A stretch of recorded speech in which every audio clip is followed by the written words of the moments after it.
Kemiskinan Afrika dan penjajahan Indonesia saat ini. Tamu terlihat baik, penghancur Nusantara, Indonesia. Kawan kalah. Konten ini hanya untuk orang yang mencintai negerinya dan mempunyai nalar yang baik, bukan orang yang mengaku memiliki nalar baik. Mari kita mulai. Tahukah kalian kenapa Afrika miskin? Oh iya, tidak semua Afrika, tapi sebagian besar. Kemiskinan yang melanda Afrika disebabkan karena 4 gerbangnya terbuka. Disebut gerbang oleh para peneliti karena bisa terbuka dan tertutup. Dalam kasus kemiskinan Afrika ini, keempat gerbang terbuka itu adalah keanekaragaman budaya, kekayaan alam, penggundulan hutan, dan cara berpikir yang salah. Mari kita lihat beberapa contoh. Anda boleh menelusuri di Google Raja Oba Ewuare yang sebenarnya telah meramalkan bahwa kotanya akan hancur, dan benar. Bahkan dia terbakar bersama kotanya. Siapa pelakunya? Penjajah. Lalu kenapa setelah ramalan datang, dia tidak memproteksi dirinya? Sederhana. Hanya karena moral kearifan lokal yang ia percaya, bahwa tidak boleh membuat setiap tamu atau pendatang menderita, apalagi membunuhnya. Dia harus dimaafkan atas setiap kesalahannya, dan berikan dia waktu untuk memahami tanah airmu. Kejadian di atas juga dialami oleh Raja Pie. Lalu tiba-tiba kita melihat lahirnya sebuah statement rasis bahwa orang kulit hitam atau Afrika buas seperti binatang. Afrika seperti kehilangan jiwa, tapi apakah benar begitu? Atau hanya menjadi akibat dan rasa marah mereka atas kejadian yang terjadi di atas? Lalu pertanyaannya, siapa yang membuat negeri-negeri di benua itu sengsara? Jawabannya hanya Arab dan Eropa.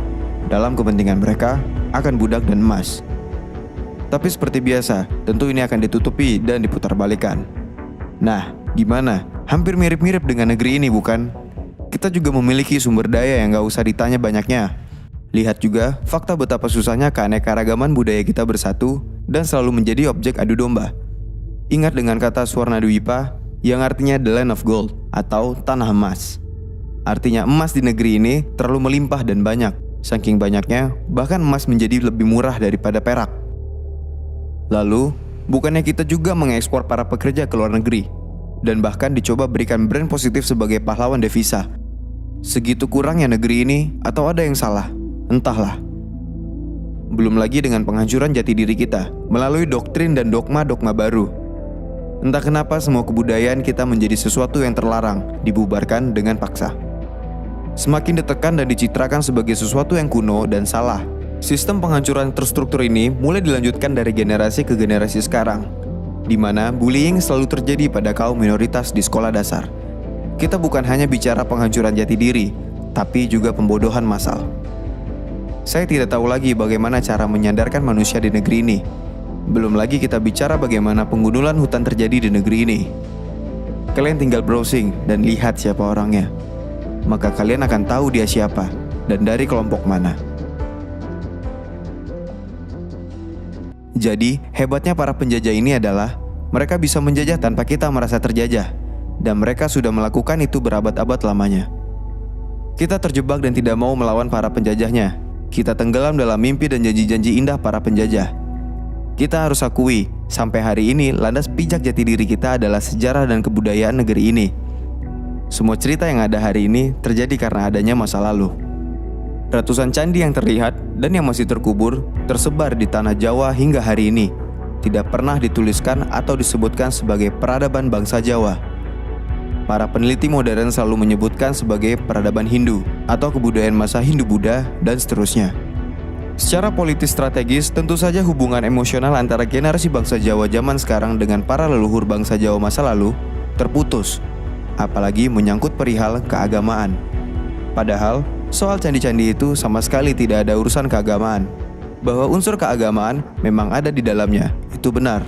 Namun, candi adalah hasil karya cipta manusia. Tentu saja bukan berarti Hindu atau Buddha itu salah, tetapi peradaban dan kebudayaan itu hasil daya cipta suatu bangsa. Jadi masalahnya adalah unsur keunggulan manusia Jawa atau bangsa Jawa kenapa tidak pernah dimunculkan? Ada apa?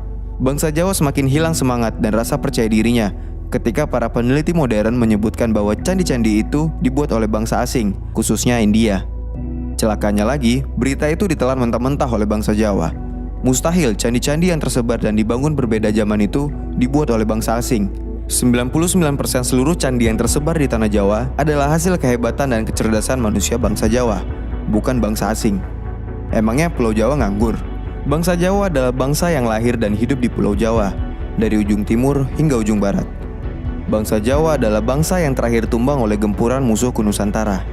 Dahulu, kita adalah penguasa Asia. Kita adalah negeri matahari. Ajaran kita dicatat mulai dari manuskrip Tiongkok hingga Nepal. Lalu sekarang, kita belum terlambat. Semua masih bisa kita perbaiki. Mari kembalikan kejayaan negeri matahari.